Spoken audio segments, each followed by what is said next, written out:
Mesdames, Messieurs, bonsoir. Les élèves des établissements publics primaires et post-primaires du Burkina n'auront pas de bulletin de notes ce trimestre de l'année scolaire en cours. Leurs enseignants et encadreurs en grève ont décidé de ne pas évaluer les cours administrés. Et depuis environ 3 mois, le monde de l'éducation dans le pays est traversé par une crise. Les sittings se succèdent aux grèves, parfois dans la violence. Et d'un côté, les syndicats des enseignants qui estiment qu'ils ne sont pas suffisamment écoutés par leur autorité de tutelle.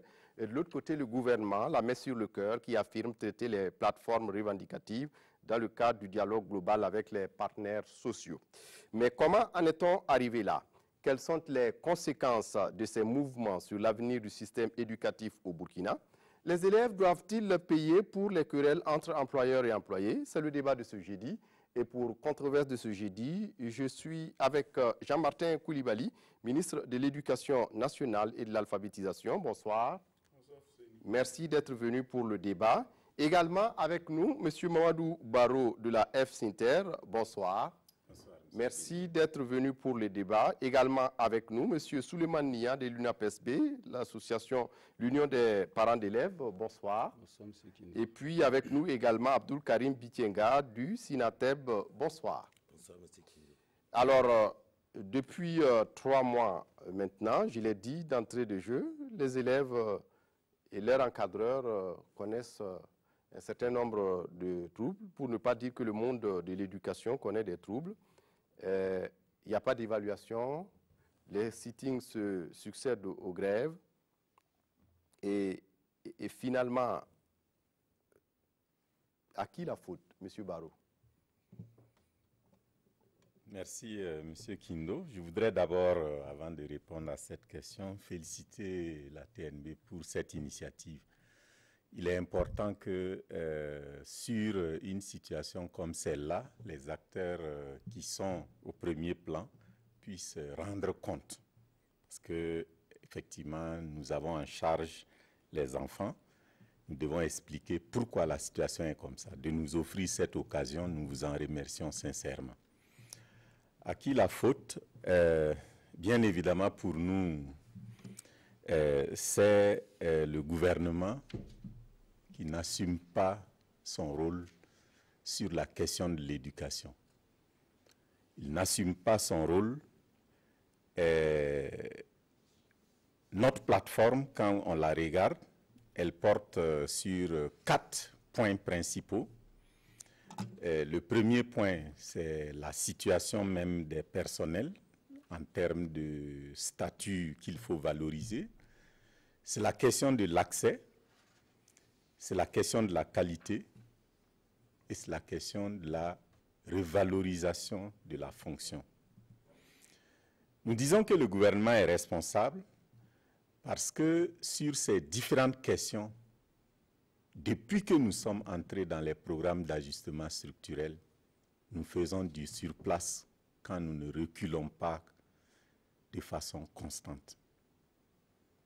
Sur ces différents points-là, la situation ne s'est pas améliorée ces 20-25 dernières années. Donc, c'est des vieux problèmes? C'est des problèmes structurels que le gouvernement, et je crois on peut utiliser ce verbe-là, refuse de prendre en compte. Ce sont des problèmes structurels qui gangrènent la situation de notre école et nous, personnel, nous avons décidé qu'on ne sera plus complice de cette situation. D'où, effectivement, la grande mobilisation, le lever de bouclier vraiment général au niveau donc, des personnels. Nous ne sommes plus prêts à continuer parce que les parents et nous-mêmes, nous faisons suffisamment de sacrifices pour que le système-là tienne à peu près debout. Mais on ne peut pas continuer comme ça. Les résultats, on pourra revenir là-dessus, les résultats sont catastrophiques. On pourra parler peut-être des enquêtes parlementaires de l'Assemblée nationale. On va y arriver. Monsieur le ministre, M. Barreau l'a dit, sans détour, le gouvernement est accusé par rapport à la situation que nous vivons aujourd'hui dans le monde éducatif? Non, je voudrais, comme lui, vous remercier de cette initiative. Et en guise de réponse, je voudrais dire, lorsqu'on est dans des situations comme celles que nous vivons aujourd'hui, je crois que le principal n'est pas de savoir qui est le responsable ou qui n'a pas fait quoi, qui a fait quoi. C'est comment, comme vous le disiez vous-même, les enfants, comment faire pour que les enfants ne pâtissent pas d'une relation dans laquelle ils ne sont pas impliqués. Il s'agit d'une relation entre un employeur et ses employés. Et cette relation-là ne devrait pas, dans sa gestion, avoir des impacts aussi importants sur les enfants. Bon, j'ai bien entendu ce qu'a dit M. Barrot, le gouvernement est responsable. Il faut quand même regarder ce que fait ce gouvernement avec les moyens qui sont ceux de notre pays. Je voudrais donner quelques chiffres. La pression démographique dans notre pays, si je prends juste le cas du primaire, fait que les enfants de 6 ans, selon les projections démographiques de l'INST, en 2016 représentaient 618 525 personnes, juste les enfants de 6 ans. Et selon cette projection, cette tranche d'âge d'enfants-là progresse de 2% chaque année. 2%, ça veut dire qu'en gros, il s'ajoute chaque année et à ce chiffre-là environ 14 000 enfants supplémentaires. Donc, ce sont ces contraintes-là qui sont les réalités de notre pays. Est-ce que les richesses du pays croissent dans le même temps, dans la même proportion? Parce que, comme il l'a dit, c'est des problèmes qui existent depuis une vingtaine d'années. Donc, il y a comme, si je me permettais l'expression, un stock qui est là, qu'il faut gérer. Et en plus de ce stock, vous avez cette croissance qui arrive annuellement. Comment faire face à ça lorsque le revenu du pays lui-même ne croît pas proportionnellement dans les mêmes valeurs? C'est ça toute la problématique. Donc, les problèmes que posent les syndicats sont connus. Et ils ne sont pas spécifiques aux syndicats. Les paysans vivent la même chose, les éleveurs vivent la même chose, d'autres fonctionnaires vivent la même chose. Oui, M. Bitienga, pourquoi c'est aujourd'hui que vous durcissez le ton, alors qu'on sait que depuis une vingtaine d'années, nous vivons les mêmes problèmes et vous avez l'habitude également des mouvements d'humeur, et pourquoi aujourd'hui? Merci. Effectivement, cette question, comme mes défenseurs l'ont signalé, dure depuis plus de 25 ans. Mais, comme le camarade Barrot l'a dit, il faut à un certain moment dire stop. Parce que là, on va tout droit dans l'abîme. Les syndicats d'éducation ont toujours dénoncé cette question de la qualité de l'éducation et de l'accès également.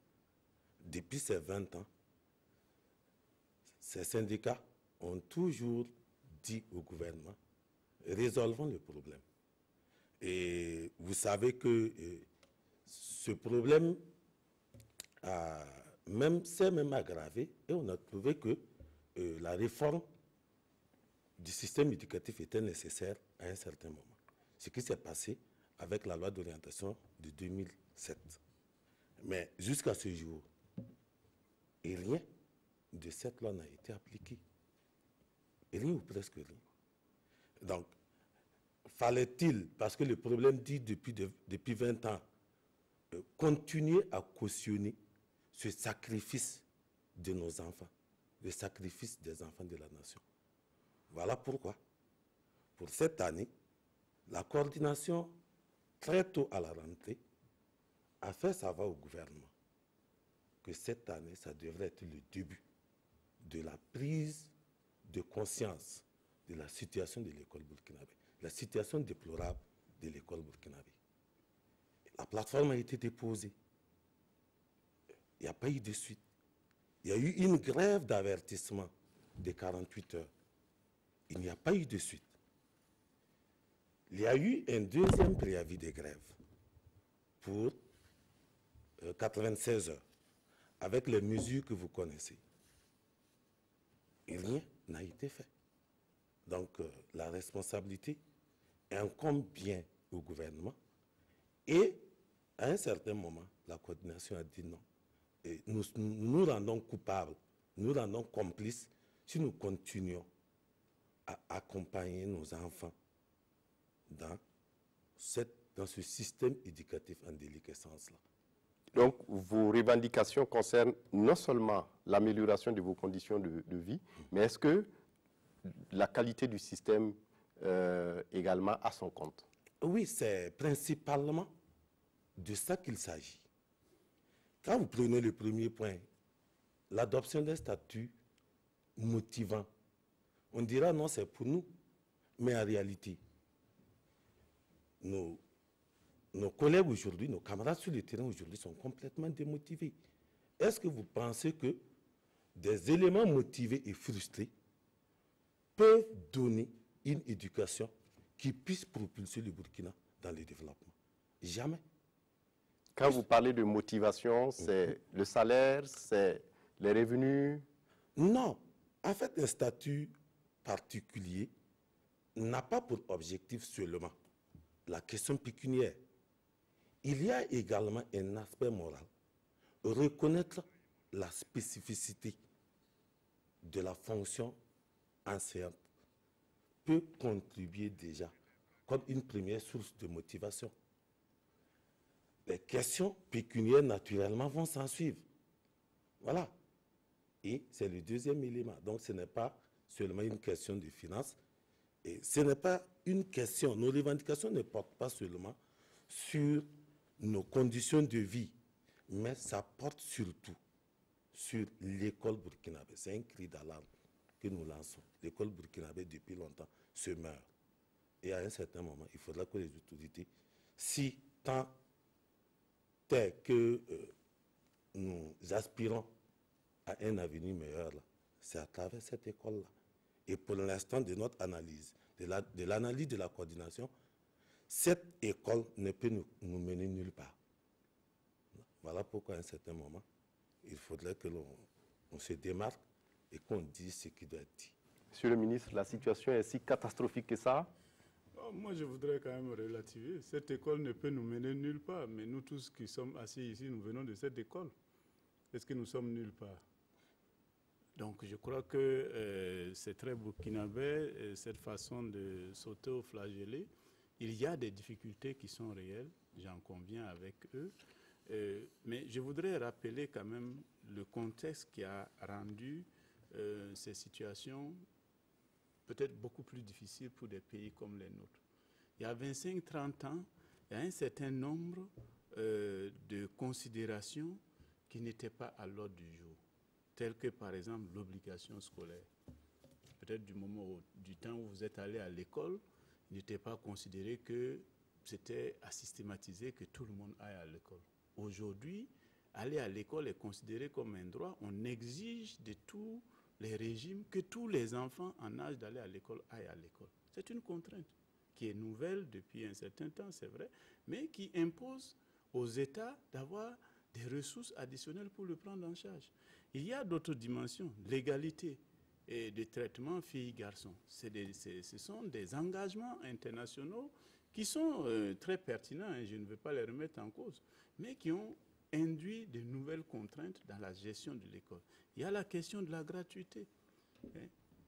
Tous ces éléments sont des éléments qui, dans le cheminement de l'école, sont venus, j'allais dire, aggraver les capacités des pays comme le nôtre. Comme je disais tout tantôt, si vous avez une croissance démographique de 3,1% là, si vous avez plus de 600 000 élèves chaque année qui doivent venir en CP, si on fait un petit calcul, prenons un ratio où on veut 50 élèves par classe. Vous divisez 600 000 par 50, ça vous donne quelque chose qui tourne autour de 5 600, disons 5 700 salles de classe qu'il vous faudrait chaque année si vous voulez n'avoir que 50 élèves par classe en accueillant 620 000 élèves chaque année en CP. Vous faites comment? Une salle mais est-ce que là, il n'y a pas... aujourd'hui, et même évaluée au plus bas coût, coûte autour de 12 millions, 12-13 millions. Multiplié par 5 700, vous voyez l'effort qu'il y a à faire. Et vous rapportez ça aux ressources de notre État et vous allez comprendre l'effort que l'État fait chaque année. Et ça, c'est seulement infrastructurel. Mais à côté de ça, il faut ajouter les ressources humaines pour animer ces dispositifs-là. Parce qu'il faut des enseignants, comme ils l'ont dit, des enseignants qui se sentent pris en charge mensuellement pour accompagner d'équipements minimum pour le travail qu'ils ont en fait. Donc, mais l'enseignement étant considéré comme une priorité dans les stratégies de développement du pays, est-ce que au niveau des tendances budgétaires, on doit pouvoir continuer toujours à faire des calculs? Non, bien sûr, nous sommes aujourd'hui, le budget de l'éducation est aujourd'hui à presque 20% du budget de l'État. Ça, vous demandez, la loi de finances vient d'être adoptée, dans le budget de 2018, c'est 19 et quelques, je n'ai pas le chiffre exact. Nous sommes à presque 20%. Mais dans un pays comme le nôtre, même si l'éducation est une priorité, et c'est affiché par un tel budget, mais vous avez aussi toutes les autres questions qui sont prioritaires. Les questions d'eau, je suivais tout à l'heure de vos reportages, les questions d'assainissement. Il n'y a pas assez de toilettes pour que les gens, en se soulageant dans la nature, ne nuisent pas à la santé de la collectivité. Il y a toutes ces questions. Les questions de route pour évacuer nos productions, les questions d'engrais pour accompagner nos agriculteurs. Tout cela est à mettre en rapport et à définir dans un ordre de priorité pour que, globalement, le pays tienne debout et avance. Monsieur Barrow, tout est prioritaire et donc, au niveau de l'éducation, vous devez pouvoir patienter également, si on doit vous comprendre. Bien. Peut-être c'est bon de relever certaines choses, sinon ça ne clarifiera pas le débat. Je pense que Monsieur le ministre ne considère pas que les enfants qui naissent sont un mal pour le pays, mais plutôt une richesse. Mais la question est de savoir comment on gère cette richesse-là. En tout cas, moi, ma conception, c'est ça. Comment on gère cette richesse? Parce que les hommes sont la première richesse d'une nation. Comment on gère ça? Nous maintenons que la gestion de la formation des ressources humaines dans notre pays n'est pas à la hauteur. Il y a l'aspect financier, le budget.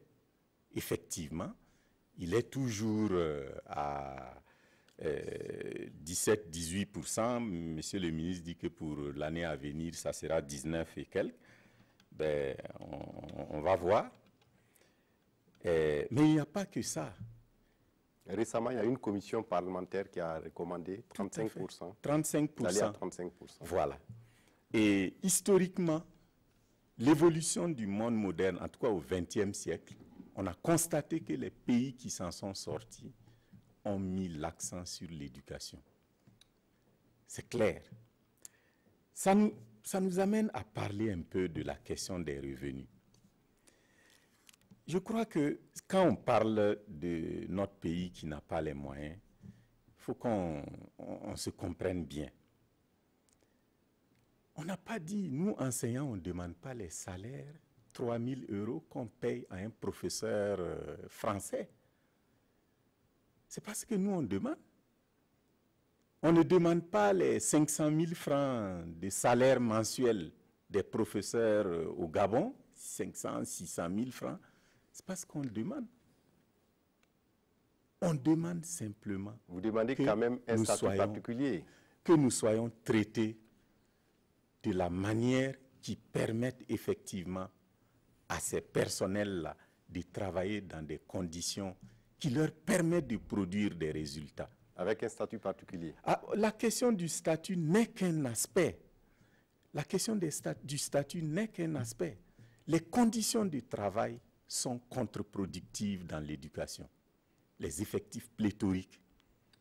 Quand vous avez une centaine d'enfants à gérer, je m'excuse, il n'y a rien à faire. Vous ne pouvez pas être efficace. Nous avons eu un débat il y a quelques mois, je crois, sur cette question-là. Et je suis content de pouvoir revenir sur la situation d'une dame qui avait été présentée par Monsieur le ministre. Aujourd'hui, cette femme est en soins. Je ne sais pas si vous êtes au courant. Madame Nikiema Josiane, elle est actuellement en soins pour dorsalthrose. J'avais dit facile. Pardon? En français facile. Ben, en tout cas, elle a des problèmes par rapport à sa structure osseuse. J'avais indiqué ici, quand M. le ministre avait donné cet exemple, que 103 élèves, je souhaite à la dame là d'aller loin. Ça n'a même pas fait une année. C'est ça la situation. Les conditions de travail sont catastrophiques. Et si vous forcez, effectivement, ça donne des situations comme la situation de cette dame-là. Et c'est un mal de vivre, aussi bien pour les élèves, les enseignants, les personnels de façon générale dans le système éducatif. C'est pourquoi nous pensons qu'il y a des mesures à prendre. À défaut d'atteindre les taux de scolarisation, parce que nous sommes les derniers de la classe dans la sous-région, hein. Le classement du PNUD en nous mettant derrière, l'éducation y est pour beaucoup. Il est important que, au moins, ce que le gouvernement a pu faire. Je vais vous donner un exemple. Oui, on va permettre au ministre de réagir. Je termine, si vous permettez, je donne cet exemple pour qu'on comprenne bien. L'enseignement primaire, je crois qu'on doit être autour de taux net, autour de 80%, taux brut, plus de 100%. Mais il y a dans ces chiffres, dans ces lots-là, 57% qui terminent le primaire.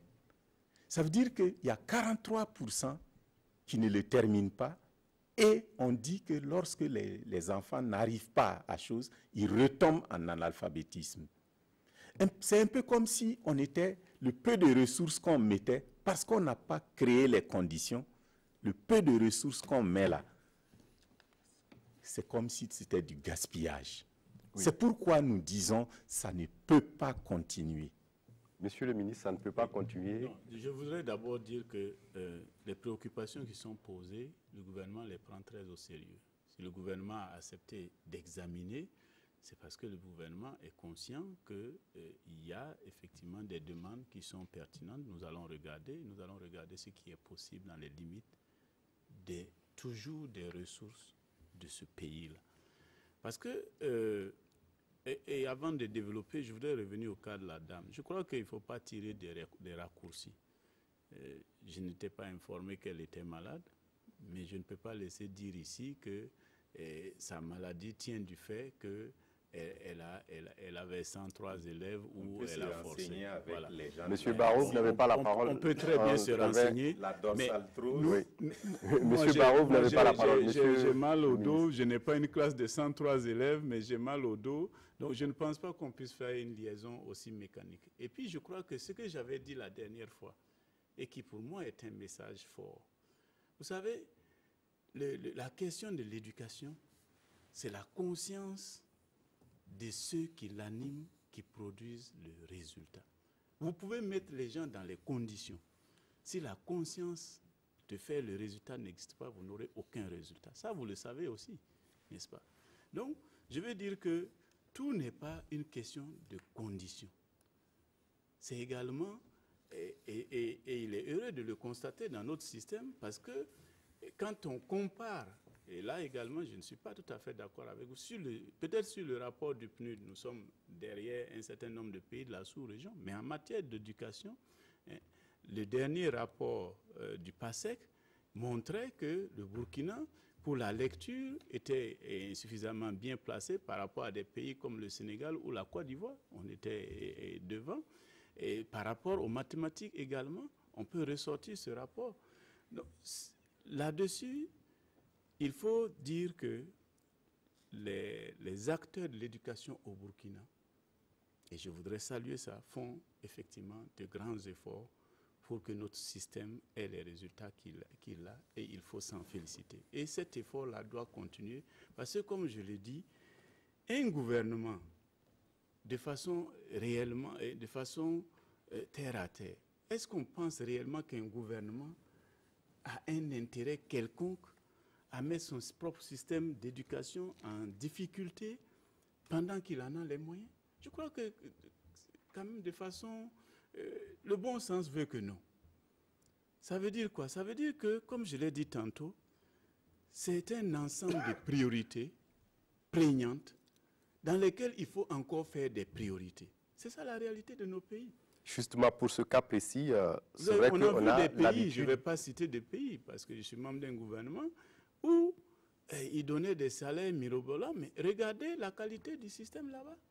Est-ce que parce qu'ils ont ces salaires-là, le système a de meilleurs résultats que nous? Je dis que non.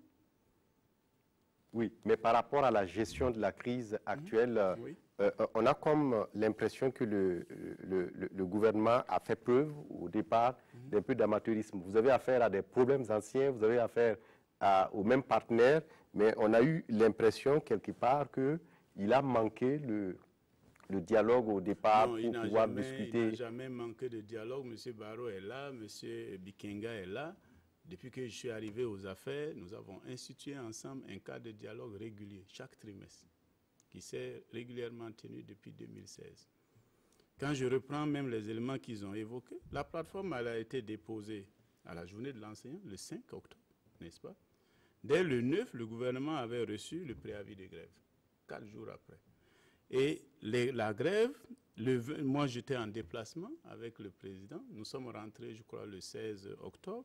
Le 20, nous nous sommes rencontrés et j'avais d'ailleurs dit le 20 que j'étais un peu étonné qu'on ait reçu un préavis parce que nous avions cette concertation régulière, trimestrielle, et je n'avais pas, en tout cas les partenaires n'avaient pas attiré mon attention sur des éléments de blocage qui allaient les amener à aller à quelque chose d'aussi important qu'une grève.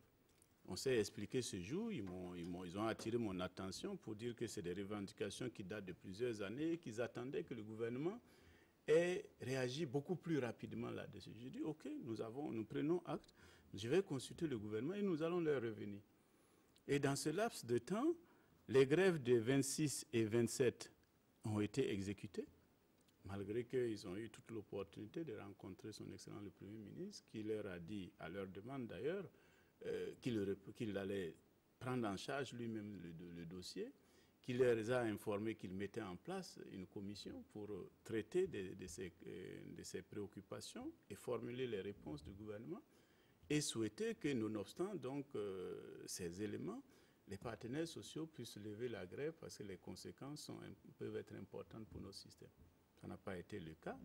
Les grèves des 26 et 27 se sont exécutées et dans le laps de temps, l'équipe qu'a mise en place le Premier ministre a repris un contact avec les syndicats pour examiner comment les choses allaient se dérouler et indiquer que quand les réponses seraient prêtes, elles reviendraient vers les syndicats, mais a encore insisté pour demander aux syndicats de ne pas exécuter la grève de 96 heures parce que le Premier ministre lui-même s'était saisi du dossier et entendait réellement, diligemment, traiter ce dossier-là. Bon, on a tous constaté que ça n'a pas suffi à les rassurer et que ça s'est exécuté également.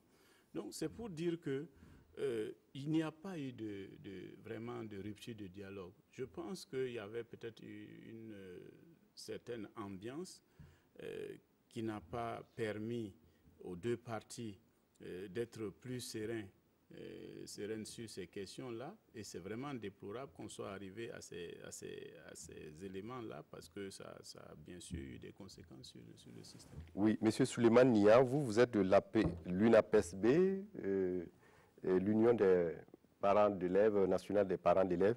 Et pour vous, en voyant aujourd'hui cette situation où il n'y a pas d'évaluation depuis environ un trimestre, où vos enfants n'auront pas de bulletin, de notes qui les classent, est-ce que tout cela ne vous inquiète pas? Bon, merci M. Kindo. Je tiens d'abord à remercier la RTB de nous avoir associés, nous avons invités sur ce plateau et nous associer à ce débat. Alors, lorsque nous avions d'abord, immédiatement après la première grève, nous nous sommes retrouvés en réunion de bureau et nous avions tout de suite cherché à comprendre. Mais on n'a pas eu le temps de contacter la coordination régionale et la deuxième grève est arrivée. Et c'est pratiquement le 30, le dernier jour de la grève, qu'on a pu les rencontrer. Et la démarche, c'était quoi? C'était pour nous informer davantage de leurs préoccupations, afin de porter notre voix à qui de droit. Mais comme ils l'ont dit, c'est des problèmes qui ne datent pas de maintenant. Donc, si l'Union nationale des parents d'élèves est au fait des questions de l'éducation, vous devez être au parfum de ce qui se passe. Si nous sommes au parfum de ce qui se passe, parce que nous sommes sur le terrain. Ce qu'ils ont évoqué dans leur plateforme, nous vivons ça au quotidien sur le terrain. La question... Et vous êtes d'accord avec eux? Bon, être d'accord avec eux dans quel sens? Est-ce que vous partagez leurs préoccupations? La préoccupation aujourd'hui est partagée par n'importe quel parent d'élève. Prenons la question de la qualité, de l'accès à l'éducation et de la qualité. Prenons aussi la question des infrastructures. Parce que moi, j'ai lu le rapport de l'Assemblée nationale sur le système éducatif au Burkina. Le premier point dit quoi? L'école burkinabé est malade de son insuffisance d'infrastructures. Ça pose un problème. Et en tant que parents, on voulait aller vers l'autorité pour aussi leur dire, effectivement, ce que a été relevé par et les syndicats et les députés, c'est une réalité que nous vivons sur le terrain. Alors, qu'est-ce qu'ils peuvent faire à l'immédiat pour quand même, en attendant, permettre à nos enfants de retrouver les classes? Parce que vous avez posé un problème de non-évaluation. C'est même aller au-delà de cette question d'évaluation, parce que depuis un certain temps, nos enfants ne vont même plus en classe. Nous sommes inquiets. Non, puisqu'il faut distinguer, il y a les grèves des élèves, il y a aussi les grèves des enseignants. Alors, il y a eu, pour ce qui est de la grève des enseignants, il y a eu 6 jours de grève, plus les évaluations et les sittings. Ensuite, nos enfants, aujourd'hui, ont emboîté le pas parce que qu'est-ce qui se passe? Quand nous sommes sortis sur le terrain pour comprendre un peu le comportement de nos enfants, et je me rappelle à Kourou, le responsable de l'ASK nous a dit qu'ils étaient à 25 jours de perdus. Bon, alors, sur pratiquement, théoriquement, 52 jours de cours, je crois que ça pose un sérieux problème. Donc, vous êtes inquiet par rapport à ces mouvements conduits par ces syndicats dans le monde? Nous sommes inquiets par rapport à la situation que nous vivons actuellement. Et cette situation, il y a ce qu'on l'a dit, les évaluations qui ne sont pas gérées et puis d'autres mouvements d'humeur qui sont entreprises, mais de tous, laquelle peut être les conséquences pour les élèves, le système éducatif à votre avis? Si votre enfant ne revient pas avec un bulletin de notes, cela veut dire que les apprentissages ne sont pas suivis?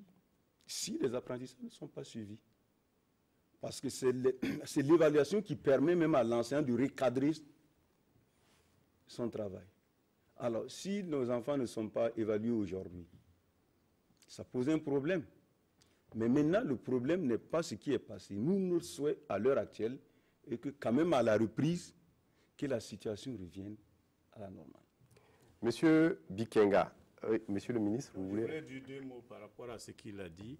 Je crois qu'il faut dissocier 2 choses. La question de l'évaluation, pour moi, ce n'est pas la question qui est centrale actuellement. Si je fais le point, la coordination des syndicats a déposé des préavis pour 48 heures et 96 heures. En dehors de ces 6 jours-là, le travail d'enseignement en classe se poursuit. D'accord? En dehors des jours de sitting, c'est tout.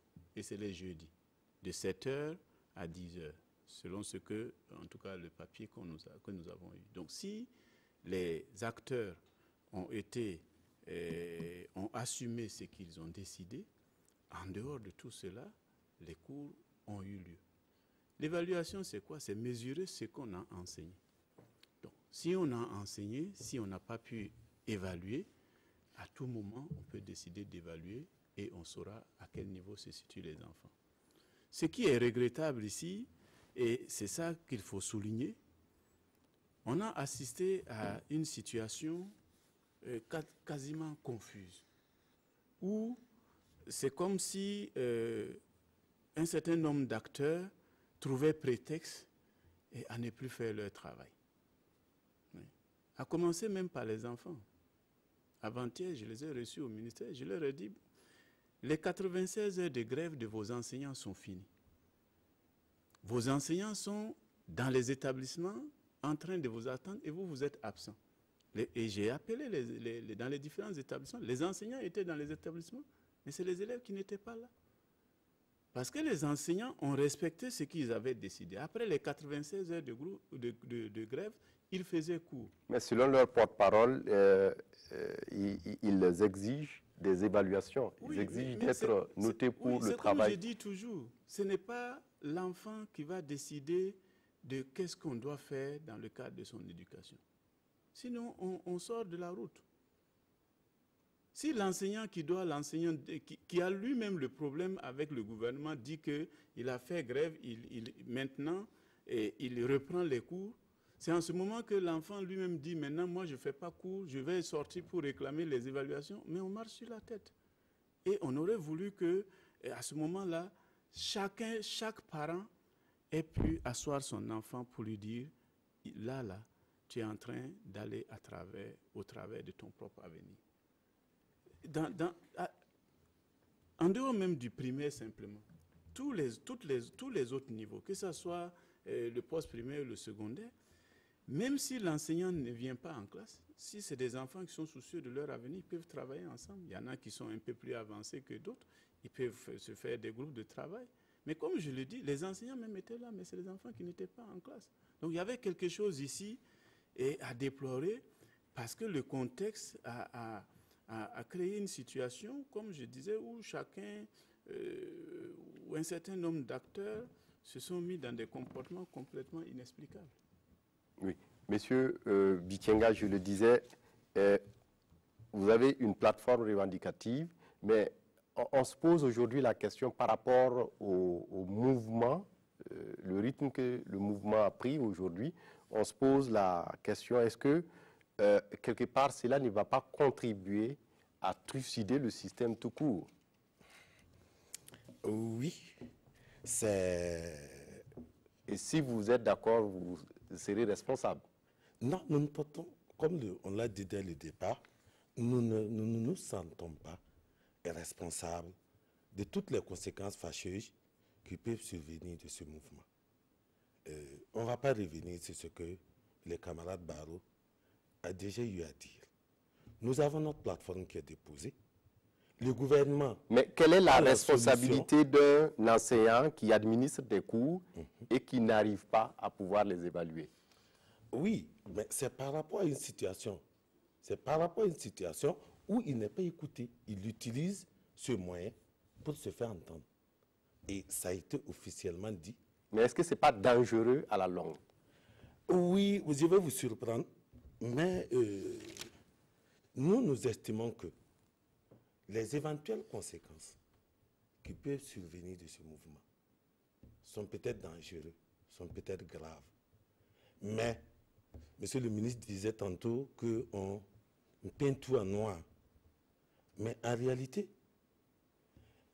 ce qui risque de se passer si la situation n'est pas réglée n'est pas très différente de ce que nos élèves vivent déjà. On est à plus de 70% de taux d'échec au BPC, plus de 61% de taux d'échec au bac, moins de 60% de taux d'achèvement. Vous imaginez qu'en réalité, les 72% qui échouent au BPC, ils ont fait année blanche. Puisque leur année a été blanche. Il en est de même pour les différents bacheliers.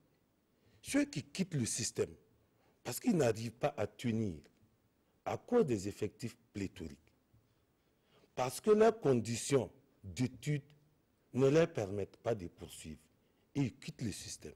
Ils ne sont pas récupérés. Ce n'est même pas année blanche. Ça, c'est une école blanche, ces gens vivent, puisqu'ils quittent carrément le système. C'est ça, on dit non. Et il faut à un certain moment utiliser le peu de moyens, utiliser à bon escient les maigres ressources que nous avons. Sinon, on est conscient qu'il y aura des conséquences. Mais la question de la responsabilité de ces conséquences incombe au gouvernement et non à la partie syndicale. Il y a...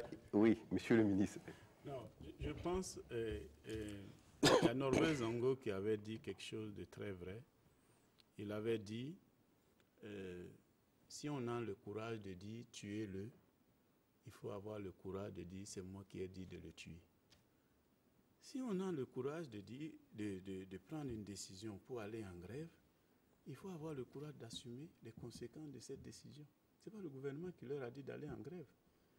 Il y avait d'autres façons de discuter et d'avancer sur ces questions-là. Et nous avons discuté. Il y a d'autres questions, ils ne le disent pas. Il y a d'autres questions qui ont trouvé satisfaction, c'est que sans qu'ils ne soient allés en grève. Donc, quel a été le motif de base qui a motivé les syndicats cette fois-ci à dire nous allons aller en grève? Et non seulement nous allons en grève, mais nous allons aussi faire des sittings et nous allons aussi ne pas évaluer. On aurait pu se dire, bon, ils vont en grève et tant qu'ils ne sont pas satisfaits, ils font grève et ils assument. Mais choisir des activités comme ça pour dire, bon, on ne fait pas, on fait ici, je crois qu'après, il faut aussi assumer. Et dans tout cela, est-ce que les élèves doivent payer des querelles? Mais ce que je suis en train de dire, c'est ça. Les élèves n'ont pas à payer. Les élèves n'ont pas à payer. Les élèves doivent être tenus en dehors de tout cela. Et donc, comme je l'ai dit, il y a d'autres façons qu'ils peuvent faire pour revendiquer cela. S'ils avaient souhaité préserver les élèves, ils avaient tous les moyens de les préserver. Monsieur Barrow, donc ça pose un problème d'éthique de votre lutte? Non, pas du tout. D'un point de vue moral, d'un point de vue éthique, nous sommes en train de faire acte de salubrité publique. En pénalisant les élèves? Déjà, Bitenga l'a bien montré, avec l'action du gouvernement dans sa gestion du système éducatif, les élèves sont déjà pénalisés. Chaque année, de façon structurelle. Et il faut les pénaliser plus. Ils sont pénalisés chaque année et de façon structurelle. Et le gouvernement refuse, nous tenons bien à nos mots, refuse de regarder. Je voudrais dire deux mots revenir sur la question des moyens. C'est important. On dit qu'il n'y a pas les moyens, c'est pourquoi le gouvernement ne peut pas s'occuper correctement de ces questions. Mais tout le monde voit. La presse, il n'y a pas ce jour-là où la presse ne se fait pas l'écho des scandales de gestion sur les deniers publics. Les rapports de l'ASC sont là. Quand j'ai entendu parler de la mine de Houndé, j'ai fait un petit calcul. Le président du Faso a dit que la mine fait 6 à 8 tonnes par an. C'est ce qui est prévu. C'est ça. Au coût où se trouve l'or aujourd'hui, j'ai calculé, ça fait environ 150 milliards à 200 milliards de recettes. Mais il a ajouté que le gouvernement engrange chaque année 20 milliards. Le reste là, ça va où? Comment le gouvernement défend nos intérêts nationaux pour s'occuper justement des problèmes de l'éducation? Donc pour vous, à ces questions-là la richesse de l'État est mal utilisée. En majorité dans Est l'éducation. mal utilisée. Nous professons pour notre chapelle. Mais je serai dans la santé que je parlerai certainement de la nécessité que les richesses nationales servent effectivement à s'occuper des problèmes de santé de notre peuple. Je pense qu'il faut qu'on arrête avec cette histoire. Il n'y a pas les moyens, il n'y a pas les moyens. C'est pourquoi c'est comme ça. Non.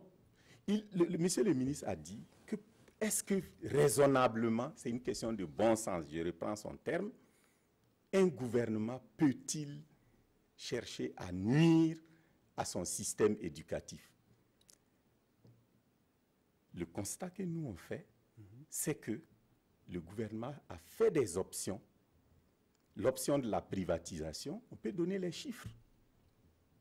Les chiffres de la privatisation de notre système éducatif sont effarants. Dans un pays, selon le RAISEN, à 47% pauvres.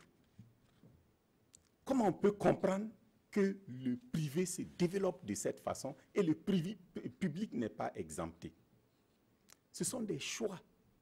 Ce sont des choix politiques. Et ces choix politiques-là, en refusant d'injecter suffisamment de moyens dans l'éducation, ces choix politiques-là ont des conséquences dramatiques, comme celles que la commission d'enquête parlementaire a eu le courage de relever. Oui. Monsieur le ministre, le gouvernement fait des choix politiques qu'il n'assume pas. Moi, je voulais, comme il l'a dit, donner quelques chiffres. J'ai donné tout à l'heure le nombre d'enfants qui arrivent en CP, sans me soucier du parcours qu'ils vont faire dans le système. 618 000. J'ai dit, si nous prenons un ratio idéal de 50 élèves par classe, ça nous amène à 5 700 classes. D'accord? Si on prend le coût moyen que j'ai donné tantôt, 10-12 millions, ça fait 68 milliards 500 000 pour avoir les 5 000 salles de classe. Et ça serait seulement pour le CP. On fait comment pour le CP2, le CE1, le CE2, jusqu'en terminale? 68 milliards. On peut calculer. Et après, on regarde, est-ce que l'État burkinabé a cet argent-là? S'il l'a, il n'y a aucun problème. Et je pense que nous sommes tous ici autour de la table, des gens qui faisons un minimum d'analyse sur ce que nous avançons. Et je l'ai dit tantôt, la question, les problèmes de l'éducation, tels que le rapport de l'enquête parlementaire l'a révélé, tels que les parents te le disent, le vivre sur le terrain, mais les enseignants et d'autres acteurs le vivent sur le terrain, c'est connu. Mais une fois qu'on sait que c'est connu, comment on fait pour y remédier? C'est là toute la problématique. Et à côté de ça, j'ai dit, vous avez les questions de santé qui sont tout aussi prégnantes. Je prends un exemple. Ce gouvernement a décidé de la gratuité des soins pour les enfants de moins de 5 ans et les femmes enceintes, etc. Ça a un coût.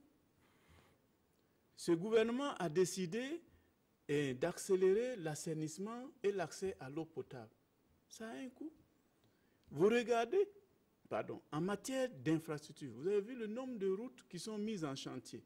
Vous avez vu les manifestations des mêmes populations burkinabées à Fada, à Solenzo, Nouna Solenzo Koundougou, Kanchari Diapaga, frontière du Bénin, etc. C'est tout ça, les préoccupations des Burkinabés, y compris l'école.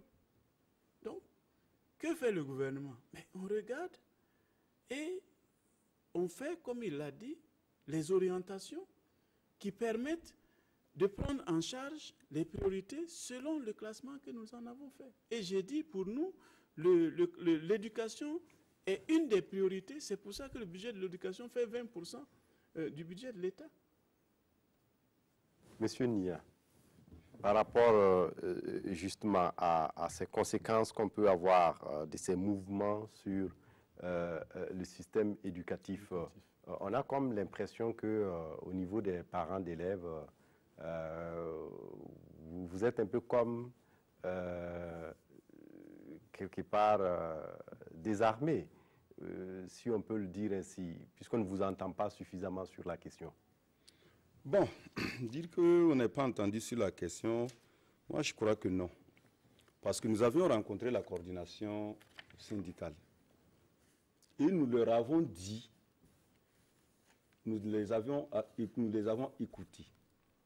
Nous allons porter le message à qui de droit. Et je vous assure, jusqu'à l'heure actuelle, bon, puisqu'on a tous suivi que le ministre de l'Éducation a été dessaisi de la question et que c'est le Premier ministre qui a mis un comité en place pour étudier le problème. Nous avions demandé une audience à la primature. Et c'est le vendredi à côté qu'on nous a informé qu'on pouvait être reçu par le Premier ministre le lundi. Mais nous sommes au jeudi. Nous n'avons pas encore été reçus. Alors, qu'est-ce que nous, parents, nous pouvons faire?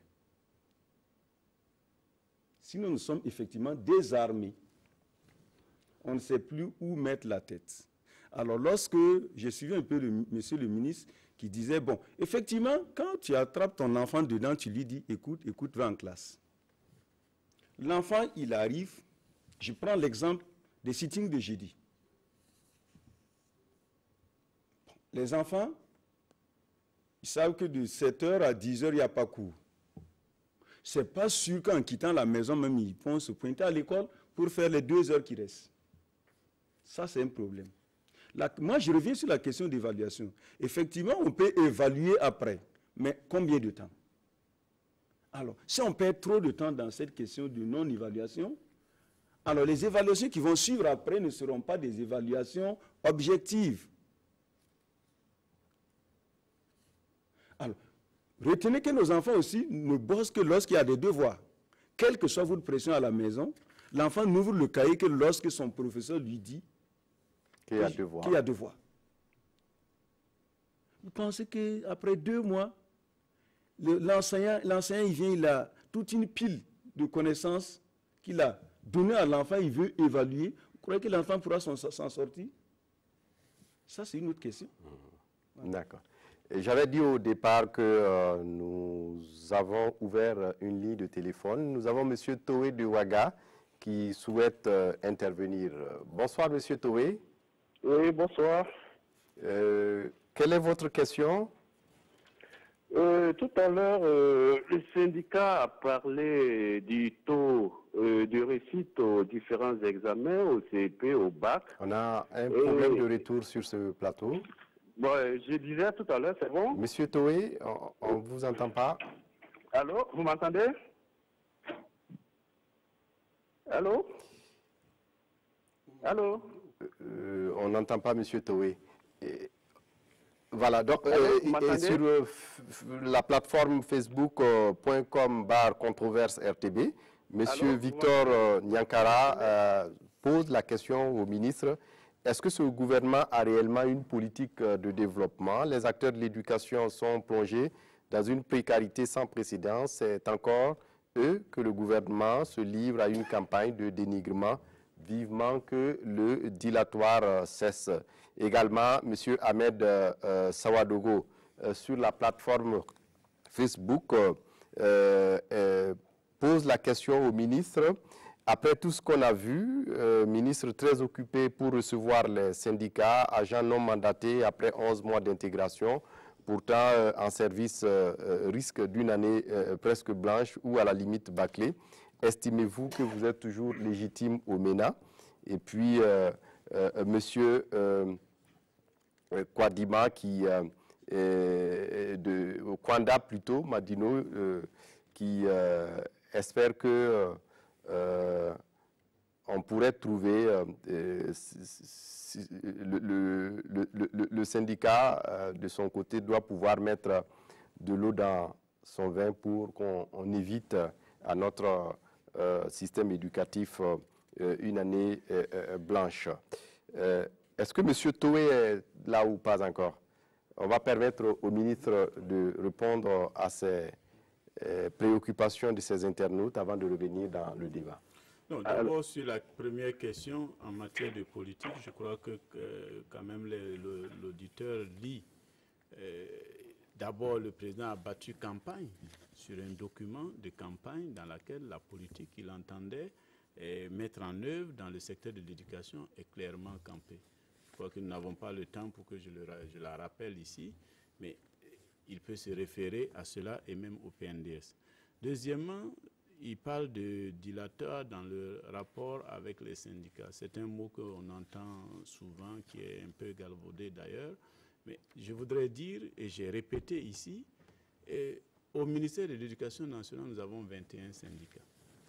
Et ils sont tous là. Il n'y a pas ce syndicat que je n'ai pas reçu à sa demande. Que ce soit sur une plateforme qu'ils avaient, soit pour faire le suivi de la mise en œuvre de la plateforme, soit dans le cadre du dialogue régulier que nous avions instauré. Pourquoi nous faisons tout cela? Je l'ai dit dès le départ, je considère que le gouvernement et les partenaires et les syndicats sont des partenaires qui sont inconditionnels dans leurs relations. Donc, j'ai voulu que nous ayons un dialogue fluide pour que, de façon régulière, nous nous informions de l'état d'avancement des activités de la maison. Et c'est ce qui s'est fait jusque-là. Voilà. Et ça a permis, et les syndicats même le reconnaissent, à certaines doléances des plateformes d'évoluer. Même si parfois ils disent que ce n'est pas à leur satisfaction, mais on a pu noter que sur un certain nombre de questions, on a évolué.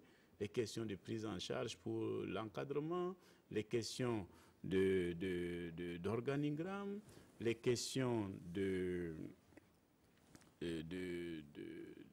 gratuité, hein, où ils demandaient qu'on aille vers plus de gratuité.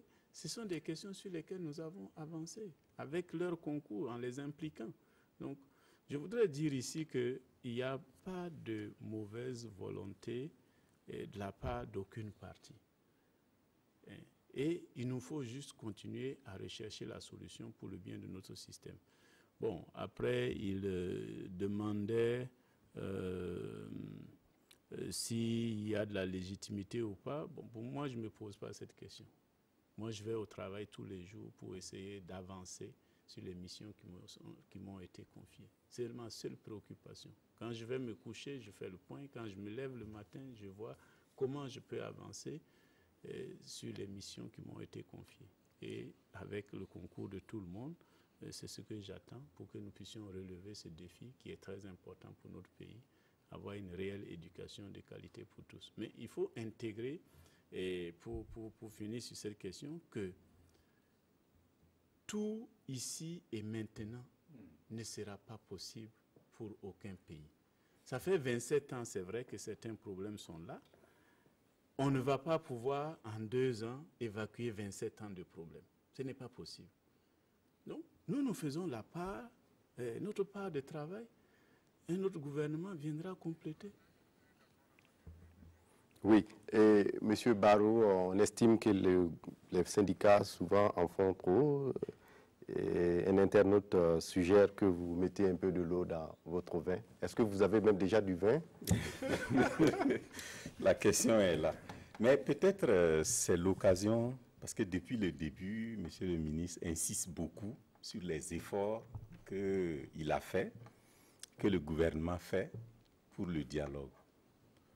Nous avons une plateforme en 4 points, et ces 4 points, en réalité, comprennent des sous-points qui argumentent en quelque sorte, qui donnent du contenu à ces 4 points.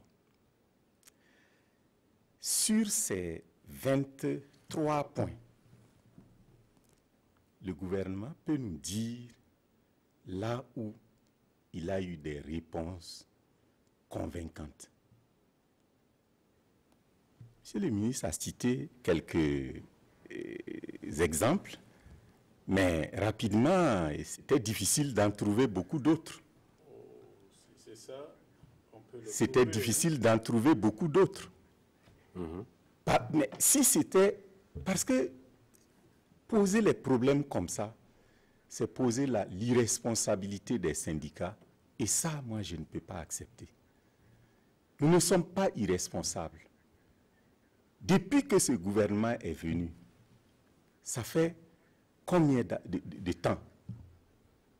Nos grèves ont commencé à quel moment? Nous avons donné le temps aux discussions. On a mené des discussions sur la question du statut. Mais à l'heure où on parle, jusqu'à présent, le gouvernement ne nous a pas dit clairement qu'est-ce qu'il peut concéder sur la question du statut et qu'est-ce qu'il ne peut pas concéder. Monsieur le ministre a dit entre-temps qu'il a été surpris. Le ministre de la République avait dit en son temps que le bal des statuts particuliers... Oui. C'est pourquoi nous avons dit un statut valorisant. Que le gouvernement nous fasse des propositions par rapport au contenu du statut, puisqu'il est d'accord. D'accord. On va prendre M. Toé au téléphone. Monsieur Toé, vous êtes là? Rebonsoir. Oui, bonsoir. Votre question? Oui, par rapport au taux d'échec que les syndicats ont parlé tout à l'heure, et moi j'aimerais poser la question aux syndicats, puisqu'ils ont dit que c'est la responsabilité du gouvernement, les taux d'échec élevés. Ce taux d'échec, ce sont les employeurs qui analysent les coûts. Quelle est la part de responsabilité de l'enseignant dans ces taux d'échec? Et ma deuxième préoccupation est relative les syndicats ont tout à l'heure réclamé du gouvernement par rapport aux conditions de travail réglées dans la matière par le CNS. Dans le rapport de cette matière, il est relevé qu'il y a 61 qui font 2 fois par semaine. Oui. Monsieur... D'accord. Ok, Monsieur Toé, c'est bien noté. On vous entend difficilement. Allez-y. Et je voudrais aussi relever au syndicat que non, la manière de mener la lutte n'est pas la meilleure option. Il pouvait y avoir d'autres alternatives pour ne pas sacrifier la vie des milliers d'enfants burkinabés.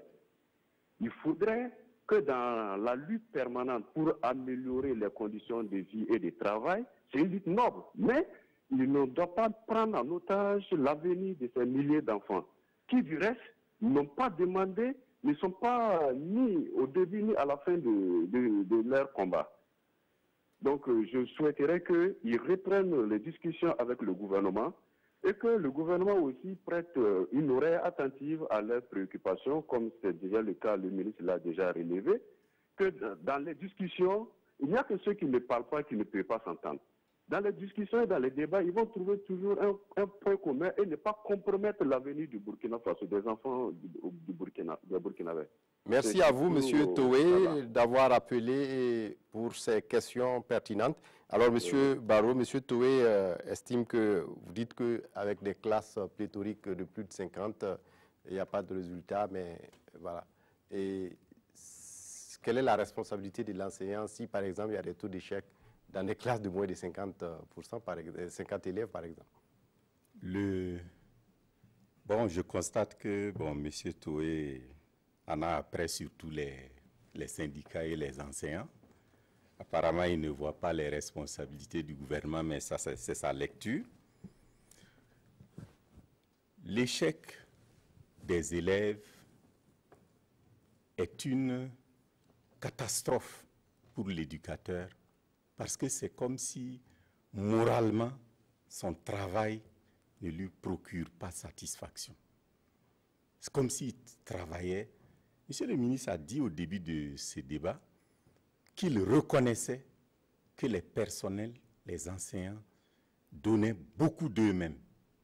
Et nous, nous soutenons tout le temps que si le système là tient debout, c'est parce que les enseignants, les personnels continuent à faire d'énormes sacrifices. C'est à ce prix-là que ce système tient debout. Pour ce qui est des... Je peux continuer? Allez-y. Pour ce qui est des enquêtes parlementaires, il y a des enseignants qui ont 2 heures. Effectivement, nous avons entendu des députés à l'Assemblée nationale. Nous, on a considéré que c'était des députés qui n'étaient pas d'accord avec les enquêtes parlementaires, puisque ce n'est que ça qu'eux, ils ont vu. Dans un rapport de synthèse de plus de 100 pages, ce qu'ils ont trouvé là, c'est le fait qu'un enseignant, quelque part, n'a que 2 heures. Mais vous avez dit d'entrée de propos à cette émission que l'enquête aussi a relevé qu'il faut augmenter les appuis budgétaires. Oui. C'était le même rapport. Si. Donc vous aussi, vous avez vu que cet aspect... En fait, oui. allez-y. Oui, c'est... la question du budget, ce n'est pas un phénomène anecdotique. Un enseignant qui ne donne... sur la question concernant... Très bien.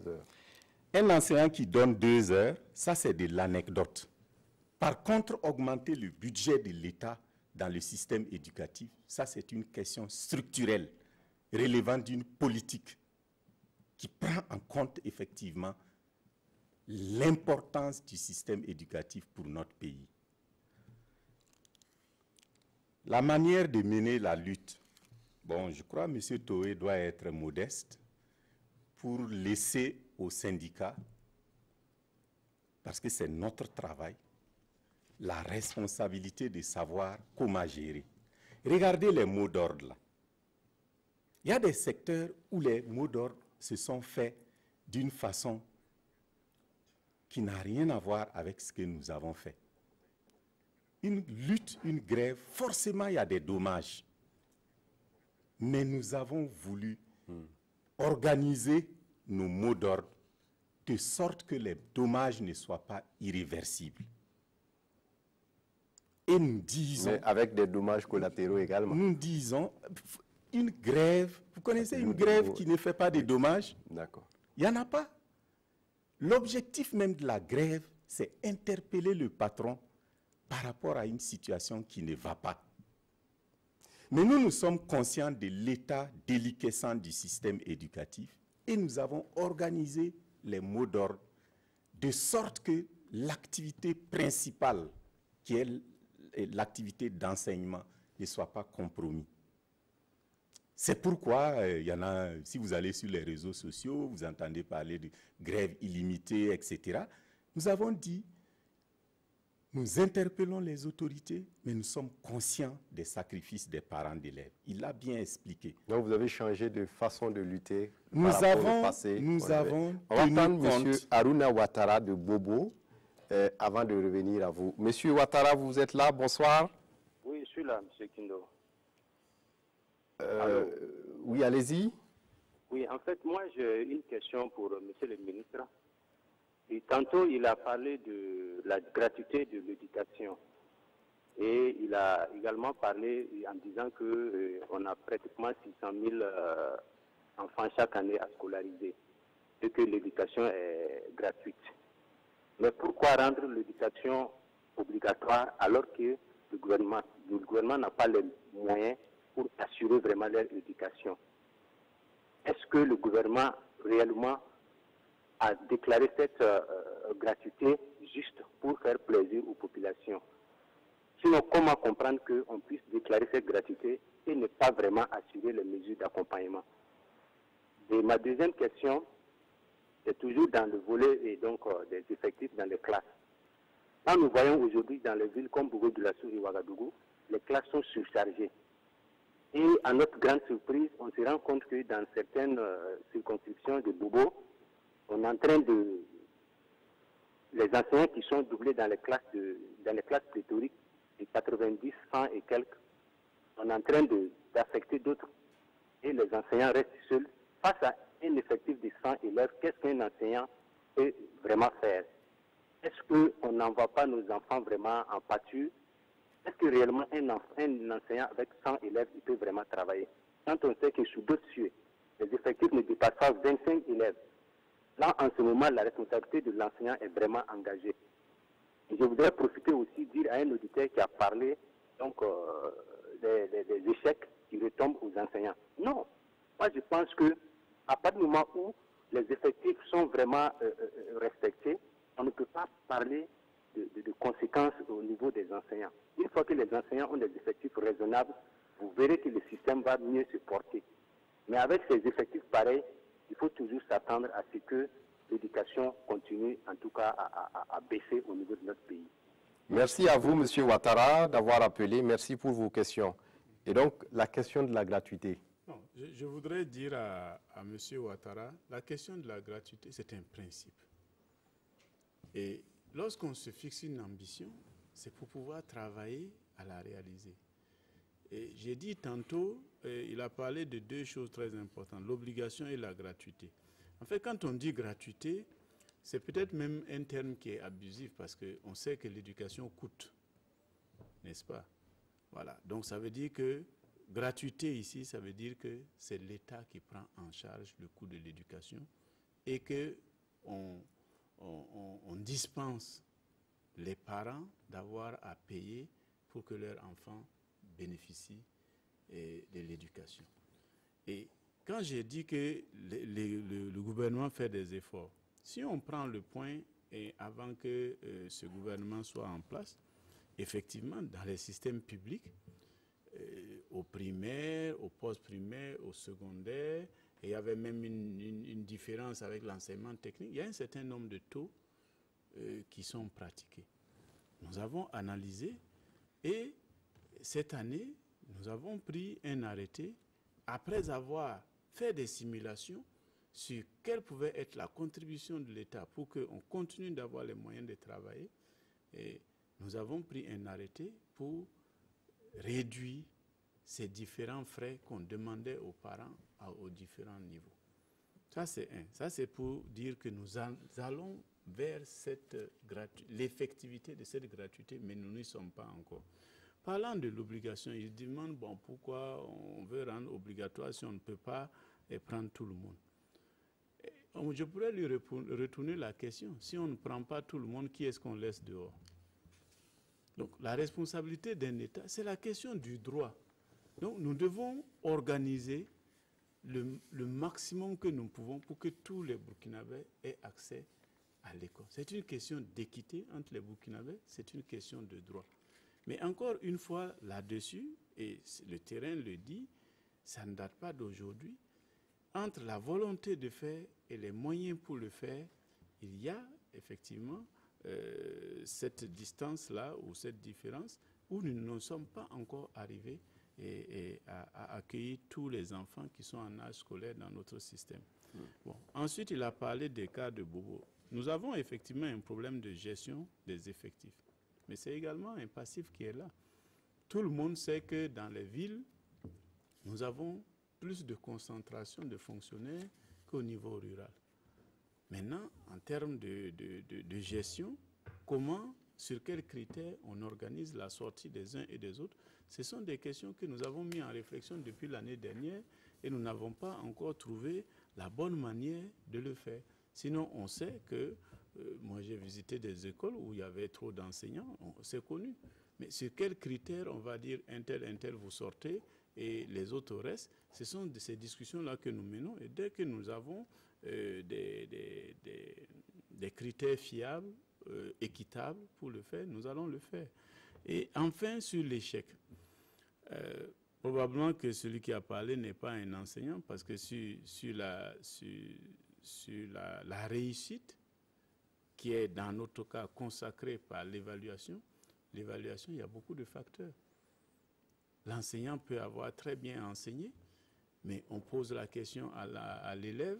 Si la question n'est pas univoque, un enfant peut comprendre comme ça, un autre va comprendre d'une autre façon. On a déjà un biais dans l'évaluation. Ce n'est pas forcément qu'il ne connaît pas, mais la façon dont la question est posée, la question est ambivalente, par exemple. Il y a beaucoup de facteurs. Même si vous avez 12 élèves, si je me tiens à ce qu'il disait, donc normalement, un enseignant qui a 12 élèves, il devrait faire 100%. On voit aussi que ce n'est pas le cas. Donc, sur ça, il n'y a pas d'anathème à jeter sur quelqu'un.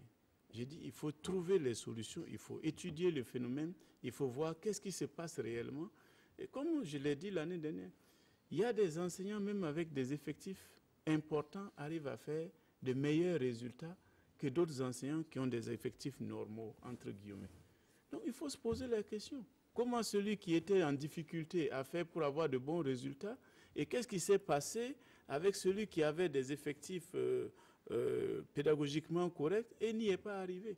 Si nous n'interrogeons pas les situations, si on va à l'emporte-pièce pour dire, bon, c'est les enfants, c'est l'effectif protérique, c'est les conditions, on ne va pas s'en sortir. C'est une combinaison de l'ensemble de tout ça qui amène ces taux d'échec-là. Merci à vous, Monsieur le ministre. On me signale que le temps qui nous est imparti pour ce débat est largement épuisé. Je voudrais rassurer Monsieur Paré Konwaman Barnabé que le ministre est bel et bien présent à ce débat. Il nous avait dit sur Facebook qu'il jure que le ministre se fera représenter à ce débat. Merci d'être venu pour ce débat. Merci pour votre disponibilité. Et je voudrais également excuser Simon Gongo, l'animateur de cette émission. Il a dû boire beaucoup de bangui et il a perdu un peu de la voix. Il vous retrouvera, Inch'Allah, l'année prochaine avec beaucoup d'inspiration et beaucoup de dynamisme pour le débat contradictoire sur la RTB. Je voudrais, à la fin de cette émission, remercier tous les 4 invités d'être venus pour ce débat. Monsieur le ministre Jean-Martin Coulibaly, ministre en charge de l'Éducation nationale, Monsieur Mamadou Barro de la FSINTER, Monsieur Souleymane Nia de l'UNAPSB et Monsieur Abdul Karim Bitienga.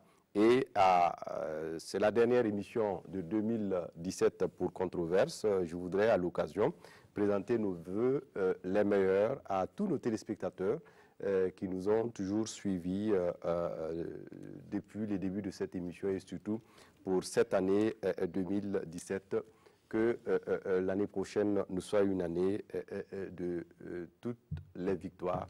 Victoires sur tout ce qu'on peut avoir comme pour l'éducation. Merci à tous d'être venus et à une prochaine. Au revoir.